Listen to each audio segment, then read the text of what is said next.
Hi friends, welcome back to our channel. 10th standard Tamil first midterm exam குண்டான அந்த model question paper 2025 தான் இந்த வீடியோவில் பார்க்க போகிறோம். ஸோ இப்போ நமக்கு 2025ல தமிழ் வந்து சிலபஸ் சேஞ்ச் பண்ணியிருக்காங்க. அதை பேஸ் பண்ணி நம்ம வந்து book back question and answer guide வந்து போட்டிருக்கோம். ஸோ அது லிங்க் வேணும்னா இந்த ப்ளூ கலர் இதை கிளிக் பண்ணுங்கள். ஓகேங்களா, 10th unit 1 book back question and ஆன்சர்னு இருக்குது நியூ சிலபஸ். இதை கிளிக் பண்ணிங்கன்னா அந்த பேஜுக்கு உங்களை கொண்டு போயிடும். இது போன்ற அப்டேட்டுகளுக்கு நம்மளுடைய வாட்ஸ்அப் சேனலில் ஜாயின் பண்ணிக்கோங்க. இன்றைக்கி இந்த வீடியோவில் நம்ம 10ஆம் வகுப்பு முதல் இடைப்பருவத் தேர்வு மாதிரி வினாத்தாள் ஃபர்ஸ்ட் மிட்டம்கான மாடல் கொஸ்டின் பேப்பர். இது வந்து பார்த்தீங்கன்னா 10th சப்ஜெக்ட் வந்து தமிழ், மார்க் வந்து 50 மார்க்கான ஒரு கொஸ்டின், டைமிங் வந்து 1.5 hour. ஓகேங்களா, இதில் சரியான விடையை தேர்ந்தெடுத்து எழுதுக. அதில் வந்து நமக்கு வந்து ஒரு 5 வினாக்கள் வந்து இருக்குது. ஓகேங்களா, ஸோ காலக்கணிதம் கவிதையில் இடம்பெற்ற தொடர் எது? என் தமிழ்னா என்பதை பிரித்து எழுத இவ்வாறு வரும்.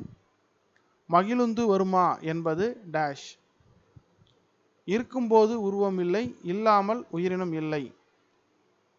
புதிருக்கான விடை யாது? பரிபாடல் அடியில், விசும்பில், இசையில் ஆகிய சொற்கள் குறிப்பவை எவை? அதன் பிறகு வந்து பார்த்தோம்னா ஒரு பாடல் வரி கொடுத்துருவாங்க. பாடல் வரியிலிருந்து கொஸ்டின் கேட்பாங்க. ஓகேங்களா, ஸோ 6, 7, 8 ஒரு 6, 7, 8 3 வினாக்கள் இருக்குது.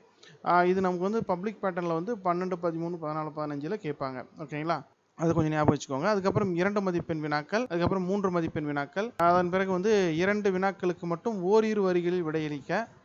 அதுக்கப்புறம் விரிவான விடையளி. காட்சி கண்டு கவினூறுக, இது இம்பார்ட்டன்ட், இதை பார்த்துக்கோங்க. ஓகேங்களா, அதுக்கப்புறம் வந்து வாழ்த்து மடல் எழுதுவது கட்டுரை வினா, கட்டுரை வடிவில் விடையளிக்க வேண்டிய அந்த வினா. ஓகேங்களா, ஸோ இதுதான் வந்து மாதிரி வினாத்தாள். இதற்கான லிங்க் டிஸ்கிரிப்ஷனில் கொடுத்துருக்கேன் இந்த வீடியோவில், அதை கிளிக் பண்ணி பாருங்கள். நம்மளுடைய வாட்ஸ்அப் சேனலை ஜாயின் பண்ணிக்கோங்க. நிறைய அப்டேட் வந்து உங்களுக்கு கிடைக்கும். தேங்க்யூ.